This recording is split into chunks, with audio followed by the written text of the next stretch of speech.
Set to start signing copies of that book for supporters that are lining up, or depending on how you view things, for people that are potential voters. Our Jason Carroll is outside the book signing at a Barnes & Noble in New York City. Curious about the turnout there. Is it feeling more like a political rally, or folks lining up to get a potentially bestseller? Political rally.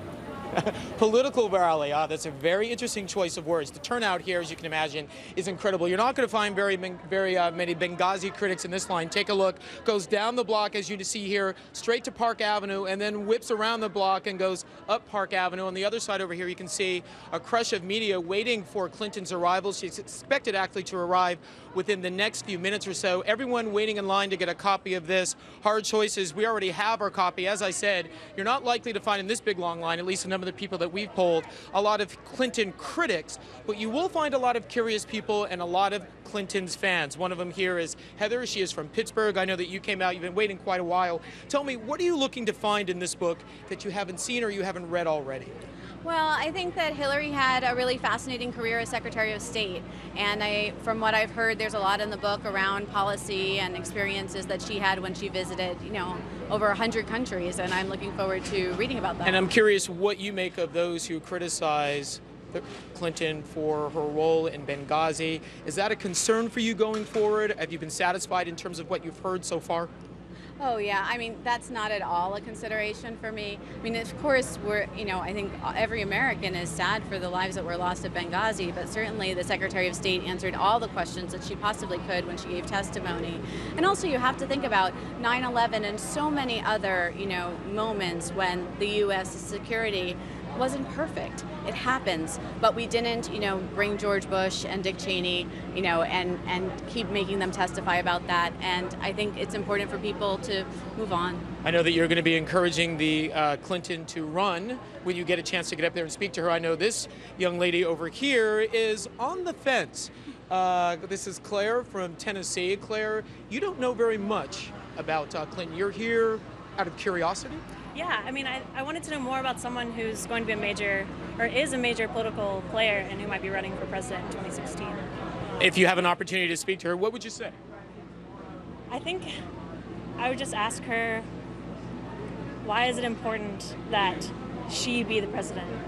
I think with all of the talk about like a woman being president, that it's more than just gender. I want someone capable and a good leader, and if that happens to be a woman, that's awesome. I think that's great for women, but I want to know who the most capable person is for the job.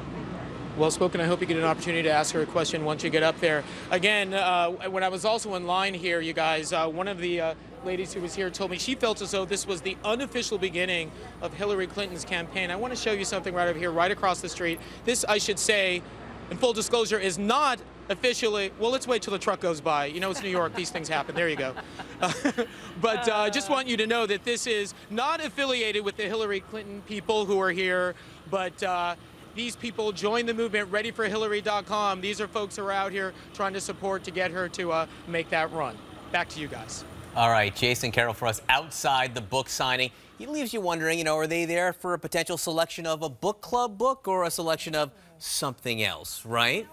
So let's talk more now about Hillary Clinton. Let's bring on our senior media correspondent, Brian Stelter, and senior political correspondent, Brianna Keeler. Brianna, I want to start with you here because you were reporting all yesterday on what some people were calling perhaps the first gaffe of the Clinton campaign, or should we say the Clinton effort, when she talked about being dead broke when she left the White House with her husband, Bill Clinton. Well, this morning, it may be the first campaign cleanup. Let's listen to what she said.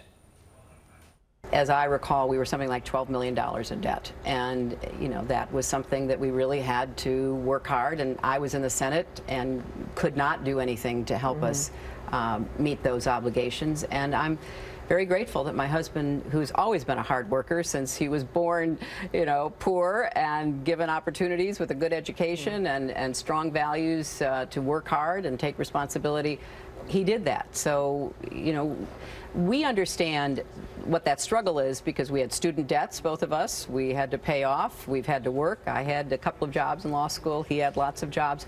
So we have a life experience that is clearly different in very dramatic ways from